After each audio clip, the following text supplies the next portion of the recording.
Welcome to another episode of the People and AI podcast, where we explore the forefront of artificial intelligence. I'm your host, Karthik Ramakrishnan. I'm the CEO and co-founder of Armilla AI. Join us as we delve into AI's latest advances, ethical considerations, the risks, but more importantly, the exciting capabilities of what this technology can provide, particularly in the context of the enterprise. And I'm very excited about today's episode. Patricia Thaine, a good friend of mine, who we've known for a number of years now and had a chance to work together recently as well.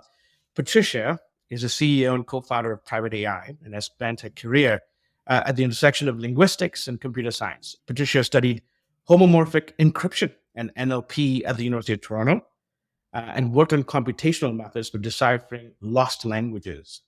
She also published privacy-preserving methods for natural language processing. Patricia is an official member of the Forbes Technology Council and was named a technology pioneer through the World Economic Forum in 2020. That did justice to all the various things. I know there's a lot more here than I was able to cover, but Patricia, in your own words, can you tell us a little bit about your journey leading up to the founding of Private AI? Sure. Thanks so much for that kind intro, Karthik.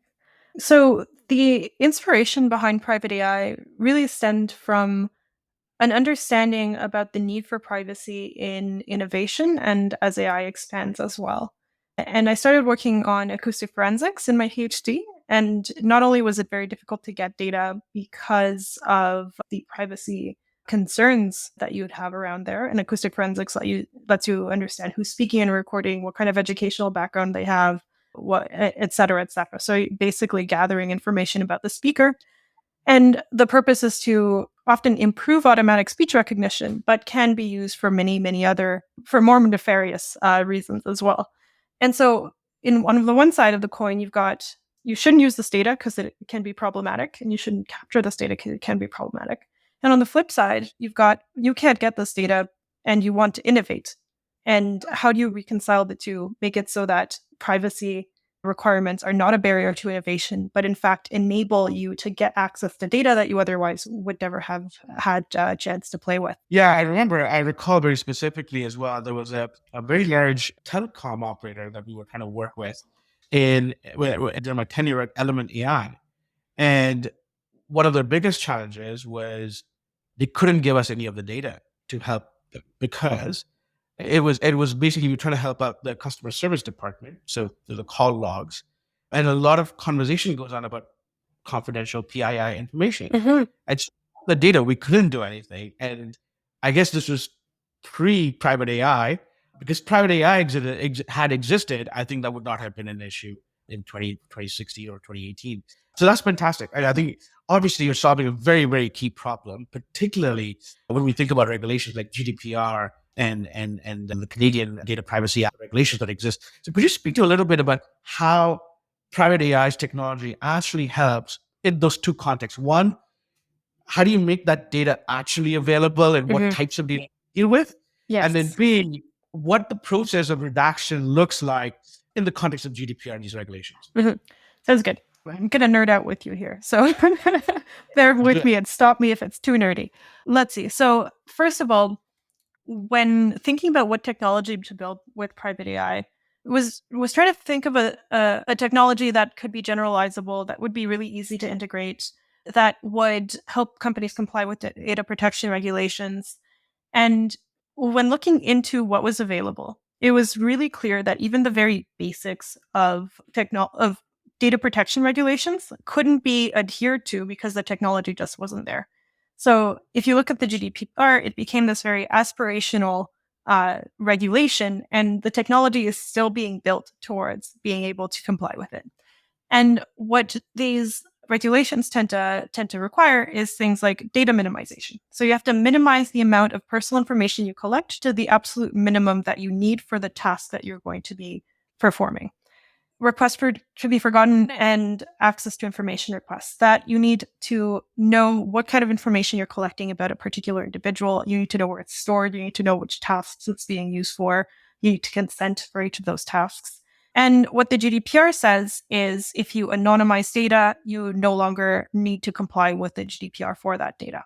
Now, one way we help is very much with that data minimization front. You need to be able to remove things like in the situation you said with the telco, credit card information, any healthcare information that was mentioned, because somebody will talk about what happened over the weekend. Maybe they broke an ankle, maybe they have cystic fibrosis, who knows? It's stuff that should not be shared with a third party. Maybe you need you definitely need to remove the names. Maybe you need to remove more personal information like dates of birth. And in this really messy data, which is unstructured, so you've got of course the transcript, but in that transcript you've got the errors from the ASR transcript system. You've got the disfluencies of human language. You might have multilingual conversations that are in Spanglish or English or Franglais. There is so much to take into account when it comes to unstructured data. And that's really where you need AI in order to be able to understand the data that you have, in order to minimize it. And then you can take it one step further and anonymize it. But I want to impose a lot of caution when you use the word anonymization. Oftentimes people think anonymization means removing names, social security numbers, and you're good. But they won't consider things that are quasi-identifiers, things like religion, things like approximate location, things like what political affiliation they have. And when you combine these together, they increase the ability to recognize somebody exponentially. And there are some use cases in which anonymization is very useful. There are other use cases in which redaction is really what you need. For example, if you have really sensitive information like credit card numbers and you don't want some fraud happening with that credit card number. So ultimately, to answer your question, the way we help is we have the most accurate system in the world for identifying personal information in this really messy unstructured data, text, audio, images, documents, across 52 different languages and growing. And we make it available for developers to integrate in a very easy way into their software pipeline, their product, anywhere they want in their environment. Very cool. And how do you deal with training versus inference? I think it might be, nothing's easy, but easier to pre-redact or anonymize in all these contexts when you're putting in training data. That's easier. But inference time, it's real time. And so how do you see those two situations, and where do you play? And if it's in the real time, really curious, how do you keep up with the scale that might be required in terms of API calls? Mm-hmm. Yeah, so we do play a lot in helping sanitize training data. We also play in the sharing of information period, regardless of whether it's for AI or not. When it comes to training, there are a few things that folks don't know a lot of the time. One, if you are fine-tuning on data or training on a model on data, it is going to, quote unquote, memorize that information, and it can be spewed out in production. So you have to be really cautious, not only about the personal information, but also about the confidential information that your company might have. And the original level of access control that you have for that data because of that personal information or confidential information, if you are training on that, should be the level of access control you have for the model. And then another thing that a lot of people don't know is that when you're creating embeddings, because embeddings are becoming much more popular now, when you're creating embeddings with personal information or confidential information, you can reverse that embedding and capture that information. So you also need to be concerned about it there. So the way that we help is by stripping out that personal information when you don't need it. And the cool thing about unstructured data is that a lot of the value comes from around that personal information. The sentiment in a particular call, how well did this customer service agent do? What sentiments associated to a particular product? What topic is being talked about? Can you summarize this email? Et cetera, et cetera. There's so much you can do. And then the personal information is just toxic and actually doesn't allow you to generalize. And another cool finding that we have is that by removing as much personal information as possible, including quasi-identifiers like religion and a location and origin and things like that, it actually reduces the bias of the output. Interesting. We've gone from that world of, and it's more of a clarification. So, because you've talked about this now, which is at inference time or hallucinations, right? And I think in the world of generative AI, this is a real problem where models have known to reveal private information, right? Which they shouldn't have. So if they had used private AI in that situation in the training, so you're saying that would not have been part of the embeddings. If the output should not have seen that, the input should not have that, right? And so you would have, if they'd used you, then we're really getting rid of that problem of a model hallucinating out the AI information. Yeah, because the way that the model can't, if they don't see the information, they can't memorize that.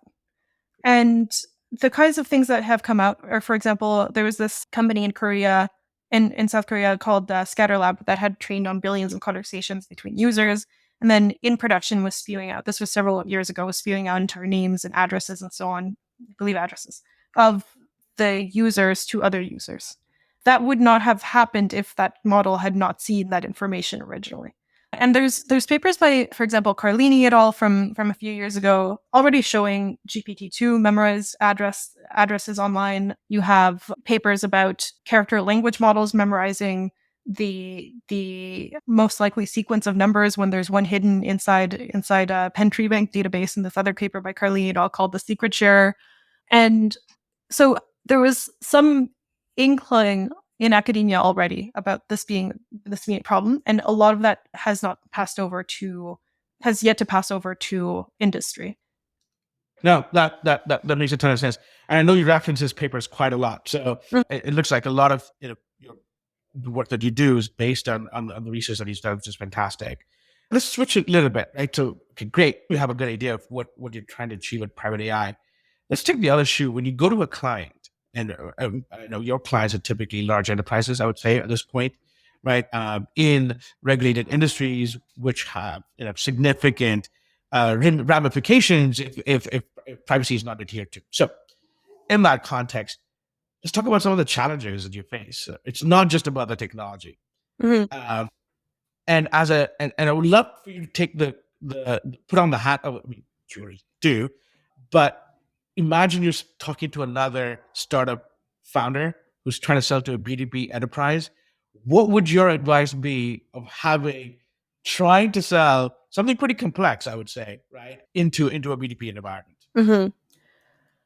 So the easiest sales are the when they've tried to solve the problem themselves and recognize how difficult it is.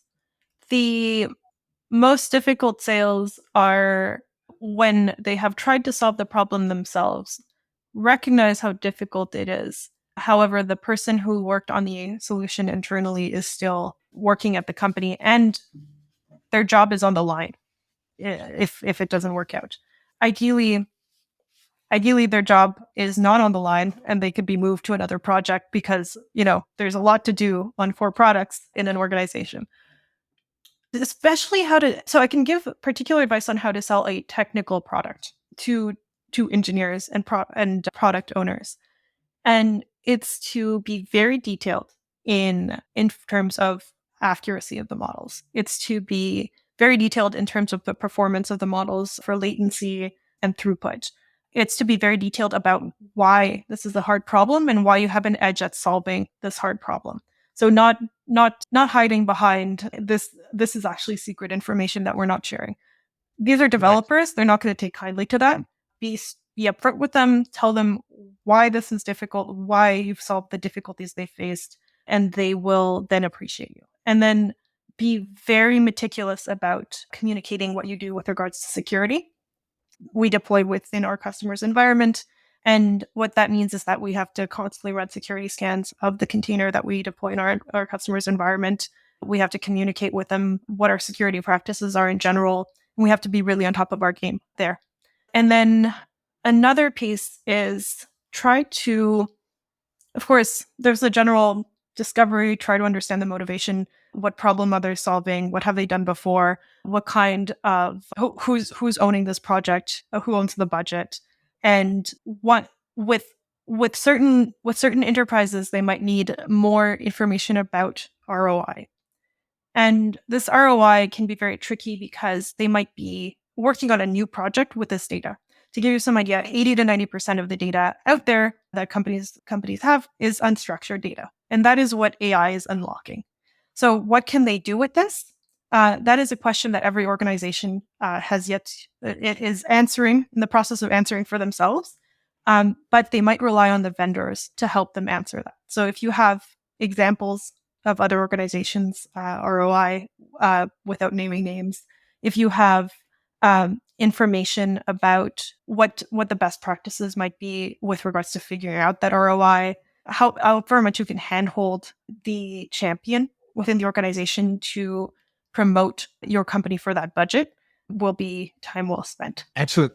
That was a good review. So, and a lot of this is general enterprise sales process, right? Like how do you manage, walk a client through the process and understand what the steps are, where their pain points are. Excellent. Now, can we add a layer of how does this get even more complex when you're trying to sell an AI solution now, right? Yeah. Good question. Okay. We do have a lot of questions around accuracy. And one thing we've been doing is, so we've been working with Armilla to provide a certification as to how accurate our system actually is. And having that third party report to be able to showcase, this isn't just us saying it, this is a third party who has been reinsured, etc., saying this, and there is that guarantee around the accuracy, makes a big difference with regards to the time for POCs, because our customers spent a lot of time testing the system. So by shortening that, that means that our time to contract is a lot faster. It's something that they can also show if they show their higher ups to see this has been thoroughly vetted. And one other way customers might do this is by calling each other up or saying, "Hey, do you know this company? Have you tried their system? I hear you're a customer, etc."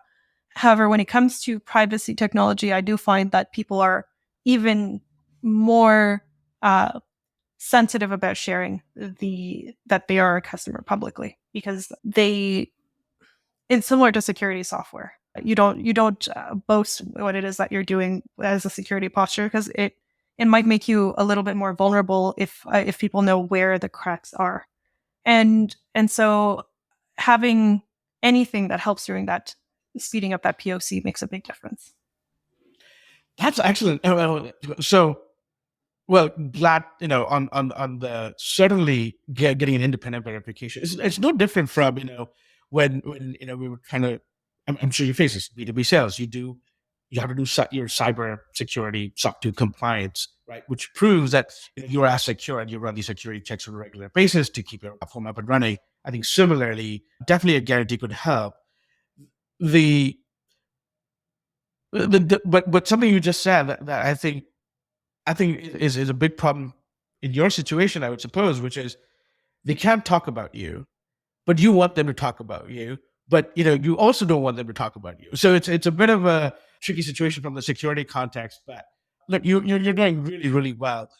I think you've given us lots of tips on what works. I think you're obviously following the advice you've given so far, is the things that you're following that has worked for you. Um, from an enterprise standpoint, though, the on-prem deployment of models is challenging, right? Cloud, of course, easier. You have, kind of one multi-tenant solutions. Excellent. That's where the world wants to go. But when you have these on-prem deployments, how do you deal with the complexity? And what are the complexities there to begin with? Yeah. So because we deploy as a container and run as a REST API, it's almost like they're using the cloud. There's an initial bump of, you need to be able to deploy this internally so that your organization can access it.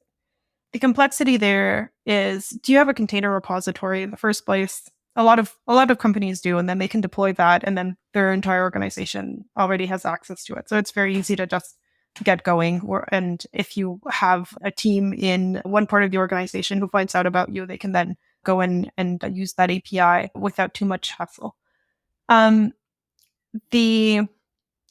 The main thing is being able to clearly communicate the benchmarks, and then if the throughput and latency performance isn't matching what you expect and what you've shown them, you need to go in and dig into how it's being deployed and then make recommendations. And the complexity is really on what kind of hardware are they running, what kind of hardware what kind of boundaries are you working within the hardware? Are they trying to run on their local laptops, for example? Yeah. Are they trying to run just on CPU? Are they trying to run on particular GPUs?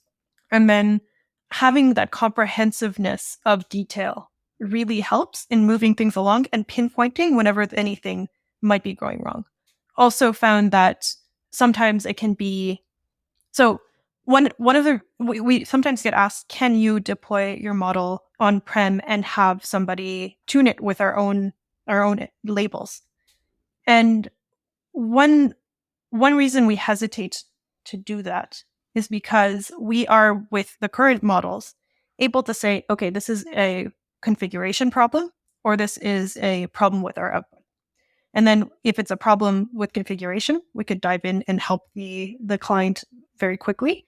If it's a problem with our output, we train up a new model, send the new model to them, and it's like a bug fix, essentially. It's not. And if folks start putting in their own data, then the issue that you come across is you no longer have that ability to distinguish whether it's a configuration problem, a problem with your model, or a problem with their training data. And the amount of time that we spend on ensuring that our training data is extremely accurate is that's the make or break, in addition to some other secret sauce as well. But a big piece of the make or break is the quality, breadth, and depth of the data that we collect. And we spend a lot of time training the people who annotate our data in multiple languages. So we need to expect the same from anybody being able to annotate the data. So in sum, have the documentation necessary when it comes to benchmarking. Have an ability to diagnose problems efficiently. Don't get in the way of your ability to diagnose problems efficiently. And have a system that you could deploy widely across multiple users. And so that you can also learn from the users as they use your system, and everybody else can benefit from your learnings. That's amazing. I think each one of these can be blown up into its own sort of, sub points, and we can spend a lot of time around that. But I think this is fantastic, kind of a quick safari of the things one should consider. Where do you see the future of privacy going, number one? And do you see, with the new AI regulations coming through, a bigger onus or change on the privacy requirements around data? What is the impact there? So as an organization, as an enterprise, now let's put their hat on, or even a startup that's trying to sell to the enterprise, what should they be thinking about as to where this industry is going? Do you have a view on that? Mm-hmm. So the thing is, a lot of the privacy requirements at a basis apply to what's going on in AI, period. The big shift is more of a perception shift, an understanding shift of why privacy is so important. But for example, the GDPR applies to any EU citizen, right, regardless of whether they are in the world. So if you're web scraping and you have an EU citizen's address and they did not give you consent to train your model with that address, you're not being compliant with the GDPR. That is, I think, something that isn't well understood. I don't think the courts have dealt with that yet. So a lot of the future of privacy is going to depend on what is going to happen with the courts as folks train on different data, on scraped data, as folks start fine-tuning models on personal information without understanding the consequences fully, because it's also very difficult to pinpoint this person's an EU citizen or this person's a citizen of Brazil. So we need to be able and compliant with legislation there, et cetera, et cetera. The future of privacy is very much around people paying much more attention, luckily. There being tools that allow you to deal with it much more easily as a developer. We always believe that developers are the ones who are going to be integrating privacy into their software. And when we started, it was too early for that, but we are starting to see the signs that developers are ready. And so we're very much focused on allowing developers to take these modular components we're building for compliance and putting them very easily into their pipeline so that they have very fine-tuned control over what kind of data they're collecting and fine-tuned understanding of what it is that's happening before it hits their systems. So previously, what you'd have is a complete mess on the other end of data in a data lake, or companies that have no idea what kind of personal information live in their environments. And you've got a lot of issues with that because, one, you don't know what kind of risks you're incurring. Two, when you need to have organized data in order to be able to use it effectively as well. And so what these data protections regulations did is basically an overhaul of internal systems within organizations to put order in complete disorder. And now it's time for the developers to move that order that has been put in the back end to something that can actually come into play directly at the front of the processing. So directly on device, directly within the products that they build, and anywhere where there's a data pipeline that's ingesting information. That's interesting. Now, in terms of switch gears a little bit, right? A lot has happened in the last 16 months where AI has suddenly become the topic du jour. I mean, every 10-year-old's talking about AI now. So obviously something's changed. And we know what that was, like OpenAI coming out with ChatGPT. I think it just brought AI to life in a practical, consumable format as to what this technology can do, right? And so my mom knows now what AI could do, and she finally figured out what I've been doing for a living for the last 10 years. But the question, how's that changed the business dynamic for you, right? Pre GPT era to the last 16 months of the generative AI era. A lot less outbound, a lot more inbound. Amazing. Which is wonderful. That's what companies want. But also, it's a lot less education because people are starting to understand that they need it. There's also a lot more understanding about the need for accuracy. And that is growing. There's a lot more that can be done also with regards to people's understanding of what personal information is in the first place. But overall, there has been a massive shift in the education level of the people who are across the board working on innovation within organizations, regardless of vertical. Amazing. Wow. And have you seen new verticals come, like that are now testing with GPT that you did not see before?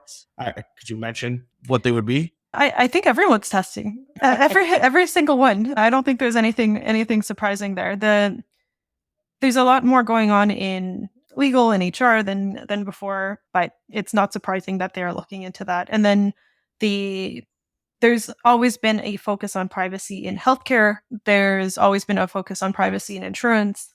So the level of education there, I'd say, was already very high. The level of education within banks was already fairly high as well. But the surprising thing is that more traditional industries like legal that are slower to adopt technologies are doing so at a faster pace. Okay. Yeah. And I think the last batch of YC companies, I think over 50% of them were AI companies, which means that, and this cohort might be even higher. So I think there's a, it feels like, and this is, I don't know how to say this, without sounding negative, how much of this is hype versus how much of this is here to stay, right? And I fear that we almost want a little bit of let the air out a little bit because we might be in an overhyped territory. Because when technology doesn't deliver and quickly enough in what people want, then the reaction is always more extreme on the other side, right? So thoughts on that?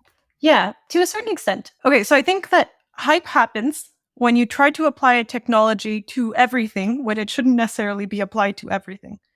Take blockchain, for example. We brought, distributed databases to places that needed distributed databases because of ransomware attacks being rampant, for example. But it didn't need to be applied to everything. And as time goes on, there's more of an understanding of the community of what it's good for and what it isn't good for. I think we're going to see that with large language models and AI in general. It's hype around, let's try this on everything without necessarily looking at the fundamentals and seeing what are these fundamentals actually going to make a big difference for.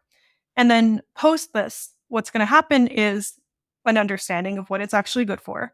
And then maybe a bit of a burst, but then growth of the actually efficient uses of the technology.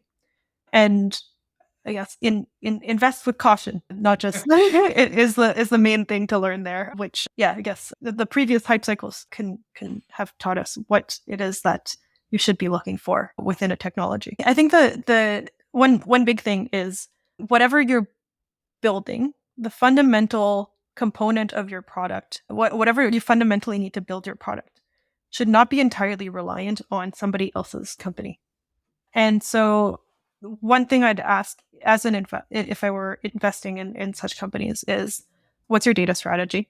Number one, how is that going to be a good moat? Because that's still always going to be the data moat is I don't see that going away anytime soon, especially with industries that have a highly specialized data. And then what kind of technologies are you reliant upon? Do you absolutely need to use GPT-4, or can you diversify in terms of the LLM provider that you're using? With that diversification comes the ability to switch over if prices go crazy, if a company goes bankrupt, et cetera, et cetera. And what kind of fundamental value are you bringing on top of this technology that isn't easily reproducible, of course? Yeah, no, I think that's fantastic. You put on the investor hat very quickly as well. I mean, I think you're right. There is a smattering of companies that, let me ask you this as an opinion question rather than me stating my own. There's a slew of companies that are now built on top of OpenAI, like the agents, the chat GPT agents. Would you consider them a bit weaker because they're not building their own core tech, but are building on top of an existing platform? Is that what you're saying? I completely agree on the data moat, particularly when you're building for, specificity, right? If you're going to train on internet data, you're trying to solve for a very different problem versus with something in the insurance space for claims management, you do something very, very specific, and data moats will matter. But technology moats, right? These days, models are all mostly open source. And more, the generative AI models, well, there's two camps. There's the closed source models and the open source models. Do you think building on top of one of those is a disadvantage? So the nice thing about building on top of open source models is that you can still make a lot of improvements around the accuracy of the models themselves. There's a lot of tweaking you can still do, and you can also make a lot of improvements in terms of deployment efficiency.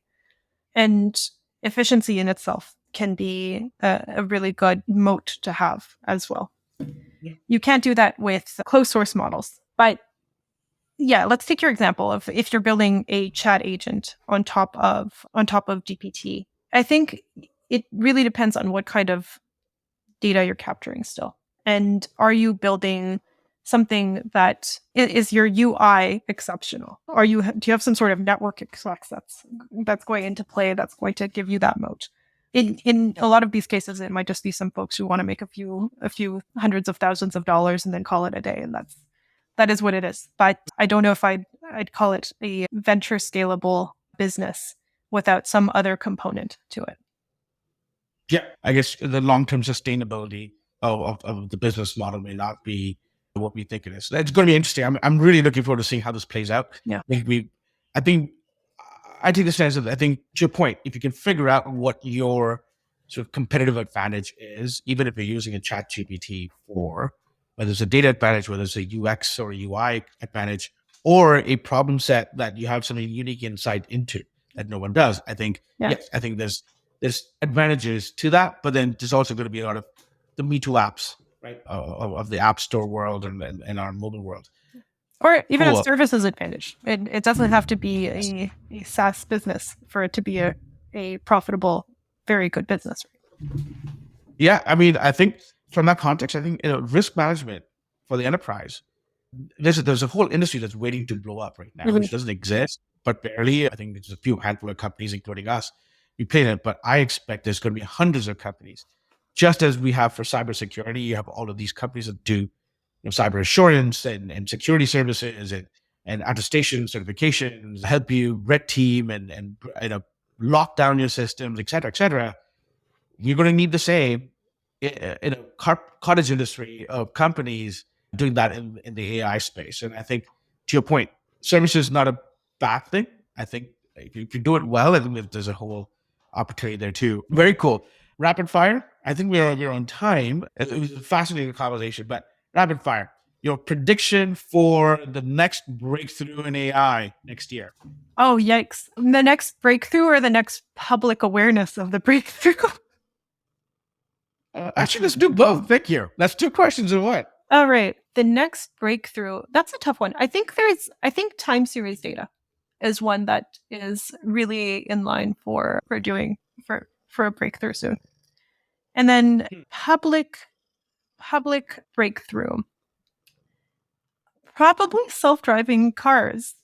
I know a lot of people have been talking about it for a while, but I'm mildly optimistic that next year might be the self-driving car year. Cambrian explosion. Yeah, human awareness explosion. Let's check back in a year and see if I was totally wrong. Yeah, no, I mean, I know if Tesla's already arrived, it's not full self-driving, but there was a beta version of it which I use, and it does well some of the time, like most of the time, sorry, and some of the time it is a bit dear to take control. Yeah, it should. Let me take a step back. Let's avoid the self-driving aspect of it, but let's emphasize that if you've got routes that are pretty straightforward from a city A to a city B, for example. Okay. Point A to point B. Yeah. In a smooth traffic environment on the highway. Yeah. I think, more than, but I think what you're saying is it has to go beyond Tesla. It has to go beyond Tesla. I don't think there's enough of a public awareness yet of what this can mean. I think Wabi in Toronto is doing a fantastic job at working on this problem.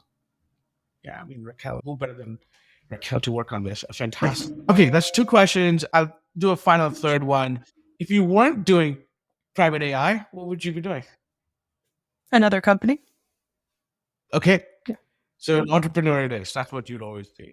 Excellent. Oh, great. Patricia, thank you so much. Great conversation. I think lots of great advice. I think we really talked about prior to this, like how do we share our experiences to this new generation explosion of AI startups that are coming through, and what advice can we share, having been in this space and having done this for the last 2 years. So I think on point.